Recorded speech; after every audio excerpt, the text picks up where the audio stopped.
My name is Gonzalo Rivera. I'm the executive chef of Copita. Today I'm going to show you how to make authentic Mexican cuisine. Chicken tortilla soup, a lighter approach on the traditional tortilla soup, packed with veggies and deep flavors. A little patience goes a long way in this dish, so take your time and taste the flavors transform. We will not be blending tortillas into the broth, which makes it thick and creamy. Here, what we want to do with soups is layer the flavors. What I mean by layering the flavors is like roasting our bones, that gives it caramelization, using some smoky chiles, some aromatic oregano, and some spice like the chile serrano. So we're going to start off with our bones and add them to our pot. As you can see, they're nice and beautiful and roasted. We're going to add 1 stick of celery, 1 each carrot, and the onion. This is like the holy trinity for this soup. Okay? You can already smell that. All right, we're gonna add 2 Roma tomatoes and half a serrano chili. What you wanna do now is cover it with water 2 to 3 inches above, and you're gonna bring it up to a boil. As soon as it comes up to a boil, you wanna simmer it for 2 to 3 hours. But before we cover it up, we're gonna add oregano and bay leaf, ground cumin, 2 garlic cloves, and your epazote. You wanna make sure you stir this around so it gets all in there. Now what we wanna do is simmer it for 2 to 3 hours. All the oils in each of the products in the pot are gonna start coming out, and that's gonna layer the flavors in your broth. We have our guajillo chili peppers that have been soaking in hot water for about 20 minutes. They're nice and tender.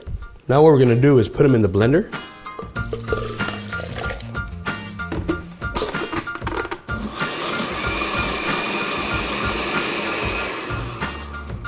So you can see, we have a nice guajillo chiles that have been pureed. Let's check up on our soup. It's been simmering for about 2 to 3 hours. The smell of the roasted chicken bones, the tomatoes, the aromatic epazote, it's unbelievable. Skimming the fat off the top of the soups helps to have a beautiful clear broth, and it won't make it so murky. Now we're gonna add the guajillo chili paste to this, and this is gonna transform.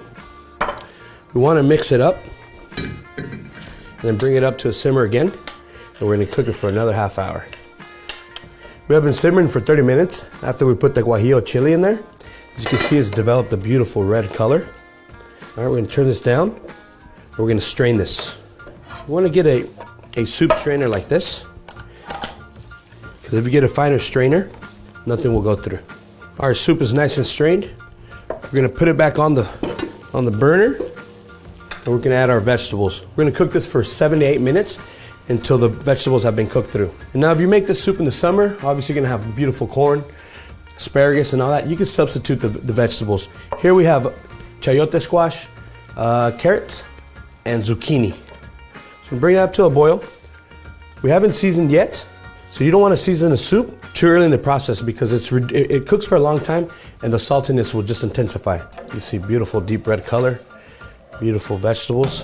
Let's wait for it to come to a boil and the vegetables cook. So our vegetables have been cooking for about 7 to 8 minutes. They should be there, but you always want to check them. So we're going to pull one out and make sure it's nice and tender. Be careful because it is going to be hot. We're right there. We're going to add the chicken, heat it through. While that's heating up, I'm going to cut up some avocado. This is going to be a garnish. I'm going to make some nice beautiful dices. Got some nice tortilla chips for crunch. Now we're gonna plate. Don't be shy with the veggies and the chicken. Put the avocado in the center. Just stack some chips on top for texture. We're gonna finish it off with some cilantro sprigs for freshness. Now we're gonna try it.